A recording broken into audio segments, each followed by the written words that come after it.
For the past 2 weeks, I've been working on refining the economy simulation and ship movement, and it turns out that both of those needed a lot of work.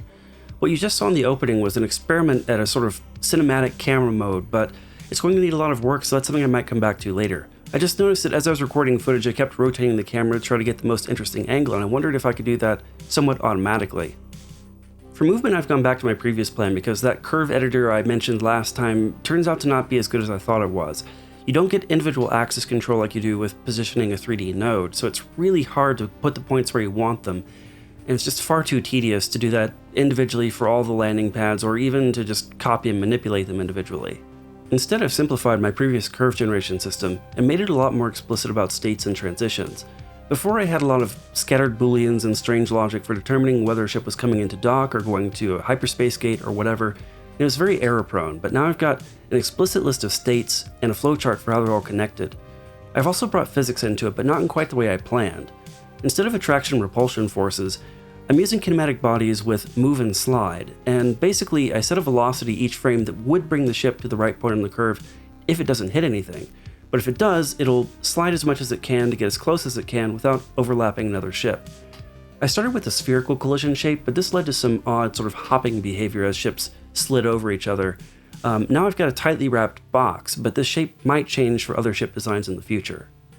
Once I had that working pretty well, I went back to the economy simulation.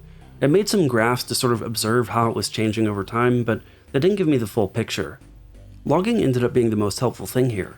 I didn't log everything in the universe because it'd be too much to read, so instead I picked a single population unit, a single cargo trader, and a single business to watch. Watching each of these closely helped me find and fix a lot of bugs. And for everyone who is concerned about the overhead of this economy simulation, I'd like to point out that it's running at over 100 times the normal speed for testing, and it still hasn't had any noticeable impact on frame rate. The only thing that has been slowing down frame rate is drawing these graphs, which I'm not going to bother optimizing since they're not going to be a feature in the finished game.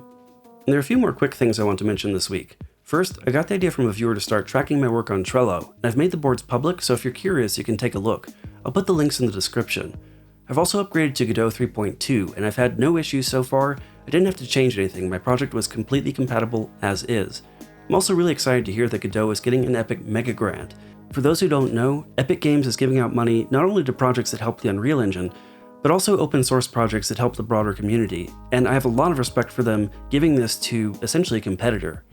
Meanwhile, I've got an idea I'm pretty excited about for the soundtrack, which is I'm going to use just one synthesizer per piece of music. This will help me give a different feel to different areas or different companies, different themes, but also to help me reduce decision paralysis because having multiple new synthesizers, sometimes it's hard to just pick one for each part, so this will narrow it down a lot.